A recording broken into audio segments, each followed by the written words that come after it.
Good morning. Welcome back to the Red Mic. Happy Monday. I'm glad you're here. Today's Red Mic message: the turn back moment. In every life, you're going to hit a corner, not the finish line, not the celebration, the corner, the place where the road bends just enough that you can't see what's ahead and you have to decide, do I turn back or keep going? Steve Harvey calls this a turn back moment. You might also call it the point of no return. Now, Steve Harvey tells a story how early in his career he was down to his last $150. He didn't even know how he was going to feed himself. He was sleeping in his car, didn't know what he was going to do. He was in Florida and he got a call, come out to do a night, $75, do his show. Well, he went out there and he just killed. So they asked him to stay a second night. Well, in the middle of all of this, he gets a call from the Apollo wanting him to come out and up to New York and perform. He was this close to saying, man, I just don't know if I can make it. I don't have enough money to get there. Well, then all of a sudden he gets those calls gets that call for the show just a few miles away from him in Florida. He goes and does that show. He does so well, they give him another night. Then instead of $150, he had $300 in his pocket. Well, back then there was a $99 round trip flight from Florida to New York. So he jumped on that. He goes to the Apollo. The rest is history. Every other comic that night bombs. He knocks the roof off the place. They end up, two of their permanent hosts, Sinbad and Mark Curry, both end up getting series opportunities. They invite him to come be the host of the Apollo, and he holds the job longer than anybody ever. He called that his turnback moment, because if he had called the Apollo and said, man, I just can't do it, he wouldn't be on the Family Feud today. And he says, everybody gets one. Maybe it's when the money runs out, the plans fall apart, your phone stops ringing, nobody claps. When you're sitting in your car, house, office, whatever, and you're all by yourself wondering if your dream was ever real in the first place.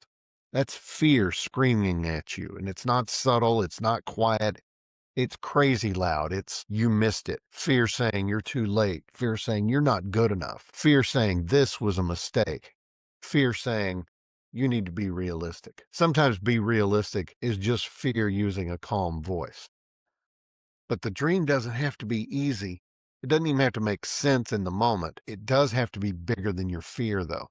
Not louder, bigger. Because fear doesn't go away when you're on the right path. In fact, sometimes fear shows up because you're finally on the right path. You build courage by moving while your knees are shaking. You go back for the next night. You make the next call. You take the next meeting. You write the next page. You send the next resume. You step back onto the stage after the silence. You do another rep after you miss. You run the play again even though it failed, because the turn back moment is not there to destroy you, it's there to reveal you. It shows what you actually believe, what you actually think, what you actually have in your heart. It exposes whether your commitment is tied to comfort or to purpose. A friend of mine calls it a God moment. God doesn't remove the hard road because the hard road is the training ground. It's where your discipline gets built. It's where the ego stops. It's where resilience gets forged. Because when that opportunity finally shows up, when that door opens, when that call comes, when the spotlight hits, you don't just need talent, you need the capacity to carry it. Every team, every person, you're going to hit a turnback moment. Every leader's going to face one. It's the sales quarter where nothing is working right. It's the project that goes sideways. It's the budget getting cut. It's the season where the wins don't come easy. And in that moment, people are going to be watching you, not just for what you say, but for what you do next.